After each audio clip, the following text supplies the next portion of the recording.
You can always crop it in too. Well, I could do that. You're not going to. No. No. All right. Well, we're gonna start off here. All right, you ready? Yeah. All right. Ready. Let's kick it off. Okay. So I'm Steve, I'm Sean. and welcome to Working Class Zeros, brought to you through Bass Musician Magazine once Yes. again. And today we are shooting from inside Sean's basement, My man cave. your man cave, because it is raining outside, and Yeah. that's part of what we have to deal with. Oh, yeah, the beautiful weather in Pennsylvania. We had a great week. We sure Just did. Today was a rain day. Yeah, we're getting back into the summer season, back to playing gigs outside. You actually played outside last night, right? I did, surprisingly. I did not expect to be playing outside, Yeah, it was but I showed up and I was like, hey, you know what? I prefer it. It was a great night for it. Those I like playing there too. That's the Wooden Match, right? Yep. Yeah, Wooden Match is a great place, and they have a really nice outside venue. So preferred in the summer over the winter, but what a great place. Yeah. So good gig. So today we're going to talk about a couple different things. Now that band that you played with last night, I've actually subbed for you with that band. Yeah, and I think that's one of the things we were going to talk about with finding a sub. It is. It is. And knowing somebody, I think that's really a plus. Is like if you are gigging, there's two ways you could do this. Like you could either, sub for other people, so you know bands that need Sure. a sub, or if you have a friend who you know the same material, you can easily sub in for them if something happens and you're like, hey, I just need this night off, or I got booked for something else. I think that happened to you several times. You got booked for something that was better paying. And you're like, It was either it was a better paying gig, a better opportunity, or just something like personal came up and I needed the night off, something like that. But it's good to have like a little roster in your back pocket of people you can call, like friends or just like colleagues that are also like same skill level, like Steve said, like have the same like repertoire of tunes, maybe even like a same like similar tone or style and sound. Yeah, we both play P basses. Yeah, we like P basses. It's easy. Our tones and sounds are a little different, but still we have like the same catalog of stuff that we can pull out of our back pocket and just play the song. That's not a problem. But like if you're in a newer in an area, a great way to kind of get some gigs is make yourself available to be a sub, because a lot of the guys like Steve and I who have like families and like other obligations that come up, it's important that we know that you exist out there. It's like, oh, that guy's available, let me get him. And subbing is a good thing. So if you can at least familiarize yourself with the set list, and you build up a couple different set lists that you know from other people that you sub for, it does get you familiar with maybe music outside of what you're normally used to. Sure. Which is kind of good also. And then you also kind of network with some of these other players that might have other bands that they're doing outside of that one band. I mean, so Scott, who you played with, Scott's a good guy. Scott has actually subbed for Kyle in my band. And Leo, your drummer, has subbed for my drummer multiple times. So having a network of players is really helpful, because as you sub in and out, there's opportunities for, gigs and just other work. This isn't just for like bass players to know other bass players. It's also like get to know the drummer, get to know the guitar player, because you never know when either an opportunity is going to come up to go and play with them, or you might need that. And that's a really great opportunity too, because as you network, and that's almost like the open mic, is you're starting to network with people that are out there. Well, once you get hired, or you might sub for a gig, and when you go to the open mic, you're like, hey, I know you have a band, but if you ever need a bass player to fill in, you need somebody, and that's another way to network that. So it's not just networking. So you might go and maybe the bass player at the open mic has another band, and he discovers you talk, and you find out, hey, we're very similar in the stuff that we like. Are you available? Because I have this obligation. It creates a really good network. And as a working class zero, the more network that you have, the better off you are. How true that is. That is true. It's all about the people you know and just building that relationship. Like I think they said before, it's like, it's a lot of times it's about the hang, get, like the personalities, and like if you get along great with a lot of these other players, like they're gonna want to call you, especially for like sub opportunities, which is a lot of like what we tend to talk about. Because like that's where a lot of us got like the repertoire that we got from like song catalogs, even because if you think about it, in the beginning you start off like knowing the songs that you like and whatnot, but then you start learning other songs that people enjoy, and like, oh, okay, well I don't know like these other 30 songs. You start charting them out, playing along with them, and get them. Next thing you know, they're in your back pocket. Now your catalog's up to 70 songs. Yep. Yeah, it definitely makes a difference. And the more that you hear, and even other styles, you get exposed to what maybe somebody's listening to something that you're not familiar with. You're like, oh man, that's a great song, and I didn't even realize it was out there. Or even like classics, like somebody throws in a classic that your band or you don't play on your own. You're like, oh, this is a great song. Maybe we should bring this in and interpret it. It's always a good idea. So subbing is a really useful tool, and don't be shy to network and talk to people and figure out how you can get into that. Or if you have a really good friend that you're like, hey, having another bass player that you know. I mean, I had Sean on the short list for subs because of what I was going through with my family, where I might have had to bounce out immediately and take care of something. He was ready to like, hey, I'll cover for you just in case. Yeah. So having that way you're not leaving your band in a lurch, and they're not losing a gig. And having that is really part of the plus, because let's be honest, the money isn't great. We normally play these gigs because we want to hang out and we want to have that opportunity to express ourselves, and being able to keep the gig is important. Sometimes having a good sub or being a good sub is a part of that. Now be gracious too. So don't go into the gig expecting everybody to know what you know. Go in with an open mind and come in and be professional about it. Yeah, when subbing, be sure to ask, what key do you play the song in?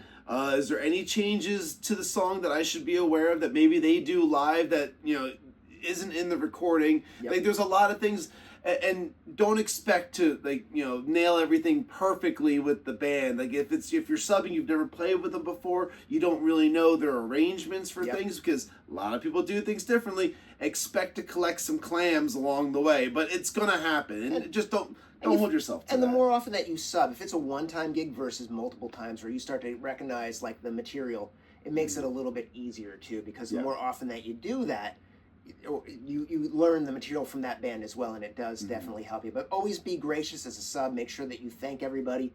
Make sure that you ask how it's going, if there's any fixes, because that's another thing. Hey, is everything coming out okay? I hope it's good. Oh yeah, it's great, awesome. And then it's like a touching base ahead of time. Hey, do you have a set list for me? And that way, any keys, or is there, anything I need to write down? Because organizing that ahead of time is definitely a plus. I don't know if you've ever experienced this as a sub, but I know I've experienced it, where they tell you the name of the song in the set list, but it's not the artist that it would typically be called for, or it would be like a different version of the song. So you hear there's like a studio version, oh yeah, we don't do the studio version. We do this live version from 72. Could you have made a note? Let me know. Well, I think that too is that, or there's two songs by the same name. Sure. And you're like, oh, they're not the same song, and you're like, they're not even. It's just the name is the same, but they're two completely different songs. Happened to me one time with an Elvis gig. Okay. Where like a larger tribute show type scenario, and the set list, I received it, and in the set list it said "Love Me," and I was like, okay, well, "Love Me Tender," got it. I had no problem. Come to find out, there is a different Elvis song called "Just Love Me," not "Love Me Tender," and it's an F. And luckily it's just like a 12 bar in F, nothing too crazy or hard to follow along with. But my opening note was a D, thinking I'm playing "Love Me Tender," and I was like, "Whoa!" Yeah, you start on the 6. That's. Yeah, you're sliding into that. It was like creative choice. Coming in on a 6 on a major key. That's a funky one. Well, I quickly heard it, and then I was like, slide down to C. Only thing I could have hoped for is that nobody in the audience that really caught on to that. It was more just the Elvis heard it and the rest of the band heard it. And that's a big thing too. I actually just shared that on Instagram. Somebody actually just shared a really great topic about what the audience recognizes and what the band recognizes. And what the audience recognizes most of the time is stops. They recognize when you point it out. So that's a topic for another time. Sure, but next time, guys. That's actually a great topic. We will talk about that next time, because that's a really good point. So I think we pretty much covered subbing. Subbing's all done. So if you have questions on it, or if you're like, hey, what if this scenario? We would love to answer your questions on that too. Please write us, DM us, send Steve a message or comments in the YouTube channel. Anything like that's going to be really beneficial. And we're both on Instagram too, so you can find us on Instagram if you want to connect with us that way. Not with Working Class Heroes, but with Steve the Bass Guy and Sean. I'm Sean Cav. Yep. So let's talk about the next thing. So since we're talking about subbing and we're talking about working, let's talk about some of the other options for you to work in maybe your neighborhood or your city, right, or your town. One of those is the pit band, right? Yep. Whether it's the college or the high school. Right now, we are in April. April is when all the pits start opening up. You probably, if you are working in a pit band, you were probably started back in December. Because normally they send out the books and you start working through the book. Now, playing in a pit is a challenging experience. You've done it, right? Actually, I've had the opportunities to do it, but I've never actually done it. Okay, I've done it for years. I know. You have a long catalog of plays that you've done. I've done a lot of musicals. Yeah, musicals. And they are one of the most challenging. Now, I've done it with colleges and I've done it with high schools, where a lot of times it's friends that you made in college who end up working at these high schools or colleges, and they're running the bands. And what they do is they're looking, a lot of times they can't fill those spots with the high school or college musicians, so they reach out into the community, and a lot of times they're friend based. Again, maybe subbing, you might meet somebody. I met a lot of different drummers and a lot of different percussionists through this. When you get this sub gig, and that's not sub gig, but when you get this pit band gig, it is one of the most challenging gigs that you will ever have. A lot of reading. A lot of different keys. Every time a new singer comes in the same song, the key changes. And also the time changes. There's a lot of, you have to constantly pay attention to time changes that are happening.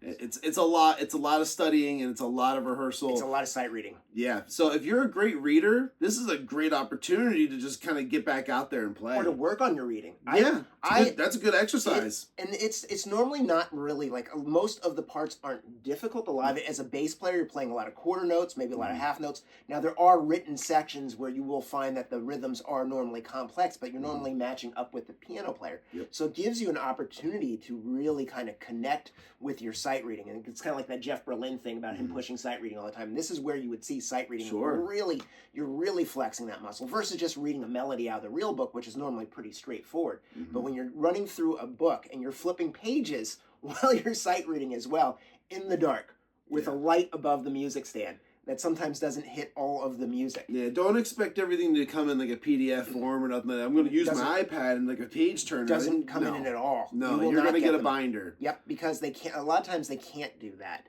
So what they will do is, because of the copyright rules, they will give you the binder. The binder is great. And what you can do is, if you have enough time, so you want to start thinking, I always approach this, because I have a lot of students who do this as well, is I tell them to take the opportunity, because it is a great opportunity to work on your sight reading. Go in and write out your fingering. So as you're reading through the music, some things don't require a fingering unless you're really, really green to sight reading. But then you probably wouldn't be taking this gig. I wouldn't recommend it if reading is not something that you're strongly suited with. No, definitely not. But it is a great opportunity for you to work into. And now the pay with it is not great. Let's be honest. If you're playing a musical, say on Broadway, if you're lucky enough to build your chops and you're on Broadway, like I think Ken Smith did that for a number of years. There's a lot of guys who actually they made their living through Broadway, which is a really great opportunity. But that's your gig. Those guys half the time aren't reading anymore because they just know the music. That's something. But they're also doubling. They're playing upright, they're playing electric, they might be doing something else, and they're able to move between those instruments. But if you're playing on the high school, college element of that, a lot of times they don't pay you for rehearsals. And the payment that you get at the end is not equal to the amount of work. But the opposite side of that is, if you're a working class hero, does it need to make that much money? Or is it an opportunity to play, to network, to meet new people, to maybe discover, some sight reading chops and be able to read? One thing I would say is that, for me, I was working with a community theater for a minute there, and like I would be kind of like their house band, essentially playing guitar, bass, or whatever, or even upright, whatever the job essentially called for. And that little opportunity that I had in like a community theater spot led me to be able to have connections with local colleges, like universities, and other people that were like, including like the Bethlehem like Bach Choir, where I went and performed with them as well, where they were doing this big like piece and whatnot. And they wanted to have like an actual bass player with drums. Not the Vespers stuff. No, this was like some kind of, not like the American Trilogy, but it was like it was some version of that. Cool. Very cool. Yeah, but like it was a great opportunity, and like to be on stage like with like a huge choir like that, like choir that's like nationally recognized. That's pretty powerful. I mean, and that's part of that, like what's good for the soul. So sometimes not all of the music has to equal pay. Sometimes it has to equal that spiritual connection to the music that really uplifts you, and you feel good walking out of that, right? Yeah, it was great. Did you play upright or electric on that? Electric. See, they wanted electric. They asked for electric. Because I use, a lot of times, like I get stuff like that, and that's why I bought an electric Their first call was bikini. Oh, okay. Yeah, they originally wanted to get Bikini for the gig. He's hard to nail down. It was a conflict in scheduling, but then they because of the connections I had made in the community, I was the next name that rolled off the tongue. So I was like, okay, great, I appreciated the call, and like I got the chance to go and do that. So it's the networking. As you meet new people, it works out really well. And but the community colleges and like the high schools and like getting back into like going for the pit opportunities like that, it's going to be a ton of work. As Steve said, it's a lot of reading. If you're up for the challenge and like you're not too concerned about equating hours to pay type deal, then go for it. It sounds like fun. But you know what? It sounds fun. But the more you do it, though, the less work it becomes. The more that you do that, if you do a musical every year, you're like, hey, this is what I'm gonna do, and they will call you every year. If you are the person doing the work, they will call you every year. And what happens is, the next year it becomes easier. You're like, okay, I know what to do. I know what to look for. I'm listening for these cues, and you start to become adapted to that scenario, which is really awesome.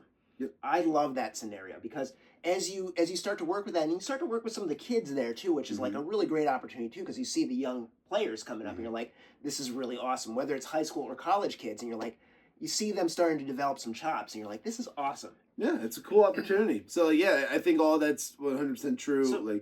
So take the opportunity, right? Essentially, yes. And like Steve and I said, if the only reason you end up saying no is because like you're concerned about like the amount of hours you're going to be putting into, and like you need to be able to keep the lights on, stuff like that. Maybe that's not the right fit, but like that's for you to decide. You got to figure that out. But if you're working class hero, I mean, you can make it work. A lot of times they have rehearsals on Sundays, and what you can do is you can kind of work around that, so you can kind of figure out what it looks like. Now, it will probably eat up a week or two of performances. Normally they're like a weekend and then it's another weekend, so you will have to kind of count that if you are playing any other gigs that is going to have to be booked out for you. But it's not such a big deal. You'll figure it out. And if you are worried about reading, there are resources out there that are really good. I actually have several books that I recommend for your sight reading skills. I will actually take a picture and I will put them into this space right here so that you'll see the books that I'm recommending. So because they will help you for your sight reading to slowly learn your chops,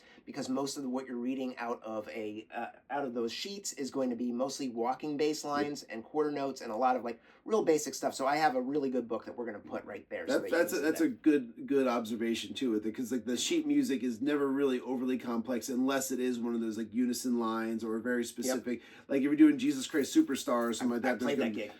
There's going to be a lot more licks to that. And the Technicolor Dreamcoat, that's a good one too. That another big one. A lot of parts in that. Now that one's bass heavy. Like there are certain ones that you get that and you're like, oh boy, I'm going to come out better on the other side. And that's not a bad thing either. Those are two of them. Yeah, those are two really good ones. You want a good challenge? Go for it. Seussical, the musical. I played that one. That was a good one too. So there are sometimes you'll even get ideas out and you're like, hey, this is a great line. This is such a great bass lick. And you're like, I'm going to use this somewhere else. Learn to appreciate different types of music too. So. Absolutely. So we talked about pay, but what about if you're working with your band? So let's talk about the third thing here, which was like, so you're playing with your band, you're booking the gigs, and you're probably getting annoyed because you're doing all the booking and trying to organize everybody, and you're like, I'm the bass player, why am I the band leader as well? Sometimes that happens.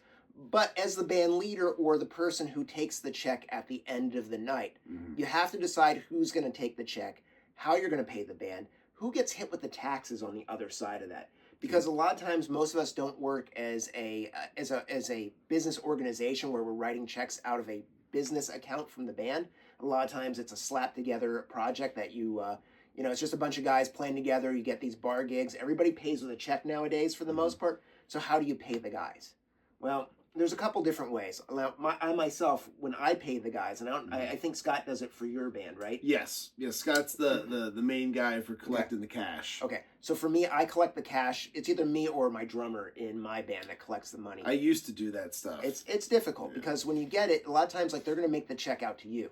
So you have to account for that at the end of the year. Now, there's a couple different things that I like to do. So you have to decide or if you're playing in the same place, there is a trick where a lot of us will flip who takes the check this time because whose account is going to be associated with it. Sure. So you're not crossing that threshold where one person is going to have to pay the taxes on $10,000 and you only really made $2. Yeah. So you don't want to pay taxes on 10 when you only made 2. And there's always the guys in the band who will skirt around that try to never take that because they don't want to be taxed on it. Yeah, transparency up front is a key part of the conversation that needs to happen when it comes to like the band and getting checks, especially like if you're working with like, let's say like a ski resort or something like in the area where like they're definitely going to write you a check, and it's usually for like a higher amount than just like a bill a person or something like that. And if that's what's happening, then like, yeah, you're going to get 1099. Yep. And when that happens, you need to make sure you have that conversation with the band. Like, hey guys, so I'm going to take the taxes out before pay,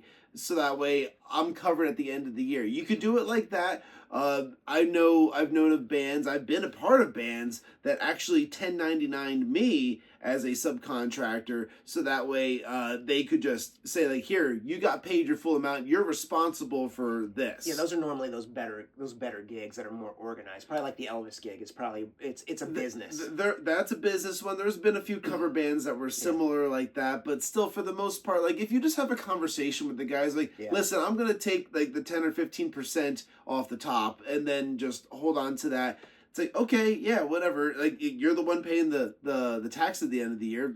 I'm fine with it. Yeah. So I mean, that's the way it works out. Now that's just collecting the check, but paying the band. Now I know technology has made things a lot easier. So ideally, now there's always that one guy that has the wrong phone, and that's my singer. So the rest of my band is everybody's an iPhone user, and if you're familiar with iPhones, you know that Apple Pay is a thing. So what I do is I collect the check. Which I like. It's like, okay, make it out to me. I'll take care of all that. And what I do is I pay the guys once the check clears, and I actually text them the money, which is really awesome because I can Apple Pay them. Now, there are other options. There's Zelle, and there's all these other things that allow you to do that. Sure. I personally like the iPhone because it's the easiest way to do it. I have everybody as a contact, of course, except for the singer who I have to pay through PayPal. So there's one person that's always the rub. Yeah. But I've always been a Venmo kind of guy. PayPal is kind of like another one that like, you could do that. But yeah, for the most part, like you were saying before, just being able to send the message and just send the text, the cash that way. And that's just easy. And that makes it easier because then people aren't waiting on their cash. Because that was always the thing. It's like when you get a check and you have to pay everybody else, and you're like, okay, well, I'm going to cash this, then I'm going to take out cash. This is like you can make the deposit. A lot of times with most banks, you can actually just put the deposit in with the camera. Just take a photo of it, which means that you don't have to then make a trip out of your day to go and deposit it and do all that. It kind of makes that a lot easier. So it makes the turnaround of payment a lot easier because that was always the drag is like, okay, well, they're paying us with a check. Because a lot of times, when they pay you in cash, you're like, okay, let me pay everybody at the end of the night. Here's your pittance. But now it's like, okay, so if I text you the cash, I can get it to you. If I get get it tonight, I deposit it tonight. Takes 3 days to clear. Okay, well, I'm gonna start sending you. I'm gonna send everybody their money by Wednesday if we played Saturday or Tuesday, which is really nice because that turnaround then offers you a really nice feature. And using technology as a way to keep the band functioning. Now, account for taxes, whatever you want to do. But this is just the other side of that. Is like, hey, let's make sure the money's out there. Let's make sure everybody gets paid. And I just personally, there's a bunch of options. There's a bunch of digital options to pay everybody. I just personally like the Apple Pay. I'm biased, but Well, I mean, like there's options out there, obviously for Android too. I mean, like the same things are out there. It's just a different platform or a different operating system.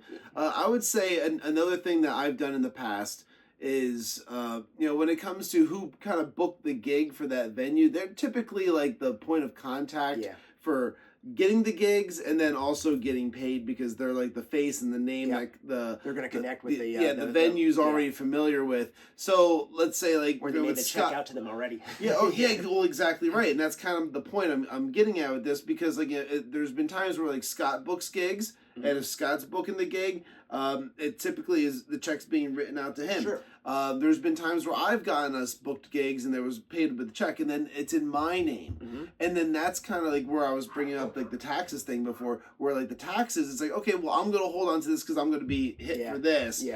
Scott will hold on to this because he's going to get hit for that. So like it all kind of like, if everyone's on the same page. And that's what it really boils down to, the communication of just making sure the band is aware of expectations and how much they're going to get paid. No one can get upset about that. But that also brings up a point with the venue too. So that's like when you're talking about the pay, it's like all of a sudden, well, we got to account for taxes out of the money. You're like, oh, everybody's getting $100, but you're not getting $100 because now you got to account for the taxes out of that, and that means that whatever you're making in that $100, if you're lucky, that's if you're playing with a 4-piece band at $400.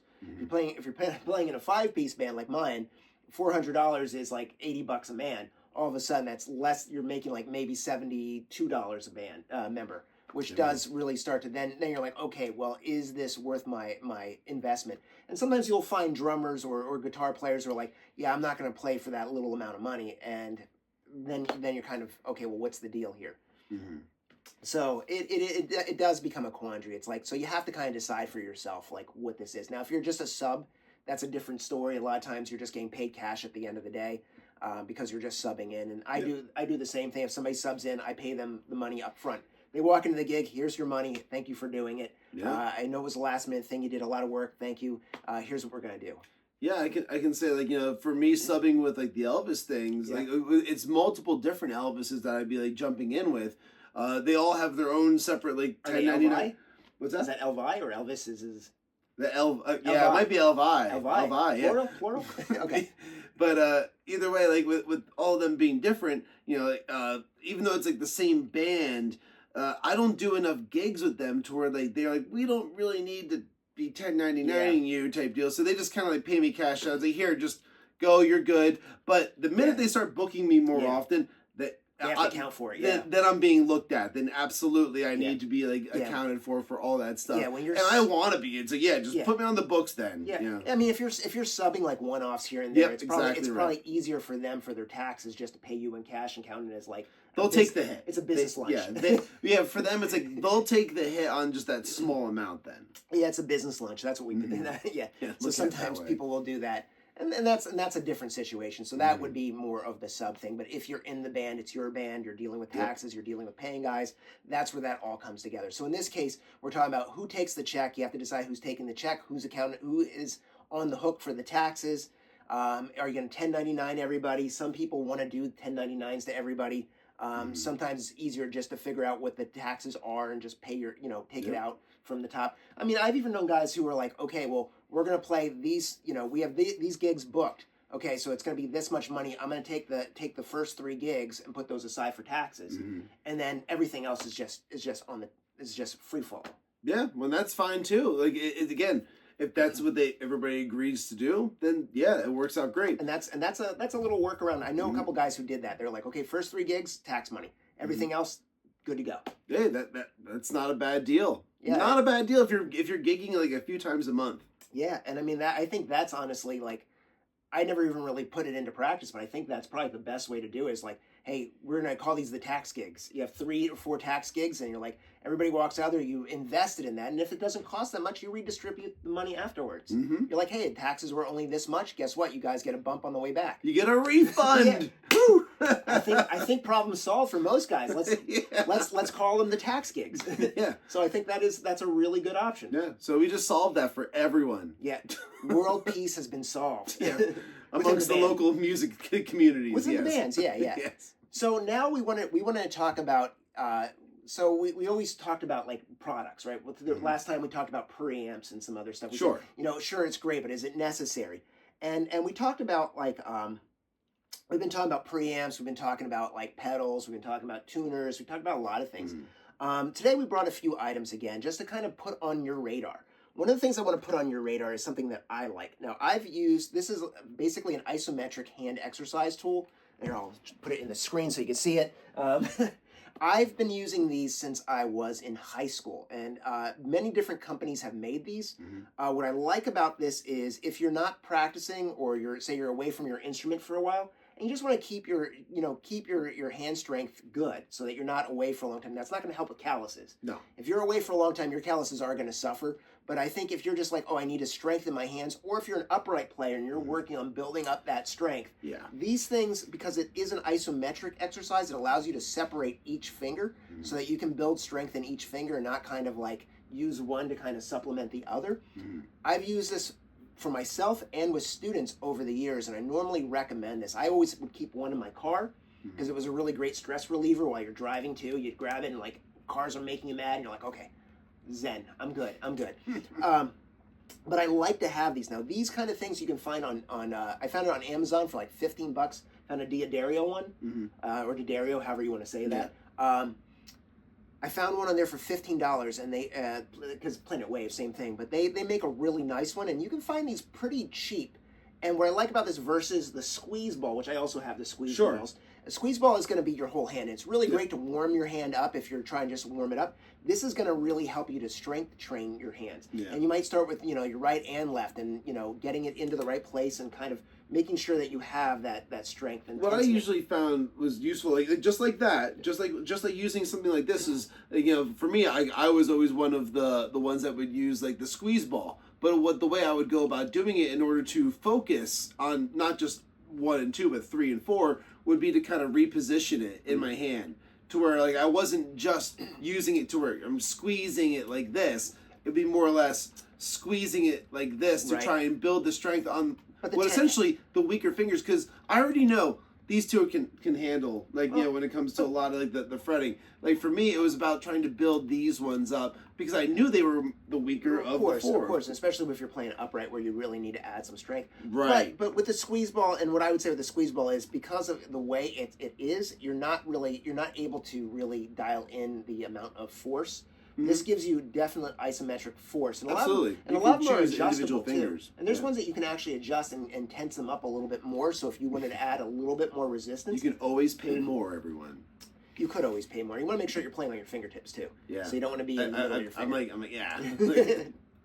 So, and that's the thing with these too, is like some people will flat finger them, and you don't want to flat finger. You want to go on the fingertips. Just like you would for like playing actual the string itself. Well, that's something sometimes people don't do, but let's be honest. Well, so this gives you an opportunity to also focus on your tip of your finger, making sure that where the curvature is of the finger and how you're putting the pressure down. Yeah. Because it does make a difference. And actually, it's like just feeling this right here. It's like I'm actually putting more pressure on this with my fourth finger than I would for actually playing like an electric bass and whatnot. For an upright, like this would feel pretty damn accurate with just like the fourth finger. But you go 3 and 4 like you would for an upright, and like now you're starting to feel like okay. Now you're getting a little bit more like that strength and dexterity in there for what makes sense. If you're going to play Simondl like that, 1, 2, 4 versus Rabath. Right. Rabath would be 1, 2, 3, 4. Different techniques. Yeah, different techniques, But even with all of this, I mean, so this thing is really excellent. And like I was saying, is that so when you are using it, make sure that you practice with this properly as well, making sure that your fingers are curved. You're on the fingertip just like you would be on the string. You don't want to flat finger it or put it towards the center digit. Having it here is going to allow you to. It's not going to help you at all. And the idea is like you might use this even before a gig. So you're driving into the gig and you're like, I want to warm up a little bit because we're going right on stage. Using it for a little bit and like there's different exercises that you can do with it. Really is beneficial. Using it on both hands is beneficial. Even just that like 30 seconds to a minute that I was just doing it, like I could feel like my fingers are they're warmed up and like they feel like more ready to be able to play more like intricate line right now because I have the blood flowing in there. Absolutely. So we have one more thing that we want to talk about. Sure. Yeah, like we brought a couple of different cables in here. Now I know Steve is a bit of a cable connoisseur. So I'm going to let him kind of take a little bit of the lead on some of this, but I just wanted to show you a couple of different cables that I have in the use on a regular basis. And also, I think we want to talk about like cable length too, because cable length and the degradation of like the actual like signal. That's important because for me, I don't like to use long cables. These are the longest cables I basically use, which are 15 footers, and I don't really want to use more than that. But I mean, like I've had longer cables in the past. It's just there's workarounds for that. Well, there is and there isn't. I mean, so cables work as low pass filters. Mm-hmm. The longer the cable is, it's going to change your signal, and a lot of people don't realize that the cable is very important in that. Whether it's the thickness of it or the length of it. Curly cables have a different sound than straight cables. They do. There's certain cables that just change the filter because it works as impedance. So as you add impedance. Now, I come from the school of Steve Kimmock, who basically, would give me an earful on cable length for a good hour. And he was right. We would talk about this, like he only used 6-foot cables because the signal strength was the strongest between the 6 foot. He would also unplug and plug in one pedal at a time. He was not going to use a pedal board. So there's ways to think about this. If you're going for pure sound, if you're looking for that pure unadulterated, pure tone, you might not want to add pedals in. And true bypass is wonderful, but it really isn't true bypass. Sure. Nothing really is. So the point-to-point is the best. Now, I am a firm believer. I do not go over, I try not to go over 8 feet with a cable. And I do have the Phil Jones one. The Phil Jones cable is excellent. I have the same cable. And these are really thick-made cables, and the quality of tone is very good. Now, these are going to run you about $80. Now, I have a couple 2-rot cables that are $160 a piece. And the 2-rot cables are the unoxygenated copper wire, sure. And I would say they are on par easily with this one. So double the price, but the same. Now, the tension on that is because it's a solid piece of wire, is it's not very bendy. So when you're pulling it out, it does feel solid. And I've recorded with both, and I would say there's almost no difference other than the length. And I went with a shorter length, so there is that thing in there that does make a difference. Now, Mogami makes an excellent cable as well. And it depends on the cable that you're looking for. Now, play with different cables and different sounds.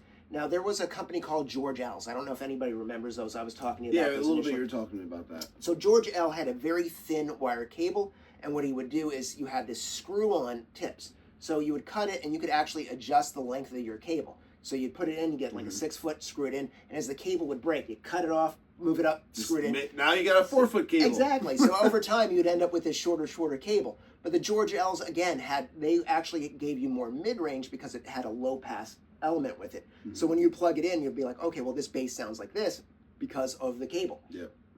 And you will notice, like, a lot of people take it for granted. They go and they buy, like, garbage cables. Now, I will tell you, some cables that are cheap are actually good. You'll find some cheap cables that actually sound really good because they are tone shaping the sound that you're looking for. And that's kind of why I still have these ones, and I still use these for gigs, like for just like your regular bar gigs and whatnot. They're reliable. They got the lifetime warranty. The Pig Hog. That's a long cable. This is a long one. This is like a 15-foot Pig Hog. And it's just because like I would get great deals on them. Like for a while I was working for a music shop, and I would just have them. I would have a few of these in the car, and like sometimes like depending on like where you have the amp and where you're gonna be positioned, 15-footer is perfect. Like for me, my personal choices, I would buy a 15 and like a 6. Because like the 6-foot would be close to the pedal board. 15 is gonna like run from like the amp out to the pedal board type deal. And sometimes you get a little bit extra slack in there. Could you use like a 10-foot? Maybe, but still nonetheless, like these ones, if you buy them from a shop, you can typically save the receipt, get the warranty. If it breaks, you go in and replace it. These things, I think that they're I haven't bought one in a long time, but I think they're probably around like $30. Yeah. But you're also running distortion through your sound normally too. Like you're not running a purely clean tone. It's not purely clean. No. Okay. Because you normally have like a little bit of you're running like a little bit of distortion or a little. Well, bit it's a little bit more gain, like a little more drive from like the Sans amp. Yeah, that's because we were talking about it last time. Yeah, so I tend to go away from that and go for more of that clean tone. Now I with that new preamp, I do dial that in a little bit because it gives you a little bit of more. It's just fun to have a little dirt on like the bass tone, guys. I'm sorry. Sure. It is. Sure, at times. Well, we can go into this next time because I've now discovered that I have 2 pedal boards I'm running now, right? Because I have that tone pedal board that's just tone shaping that I run directly into my input with that, like, so it's going from the compressor to the preamp, I actually have that geranium boost that goes into my input, but now I'm not running my pedal board that has my like the dirt, the chorus, and all that stuff.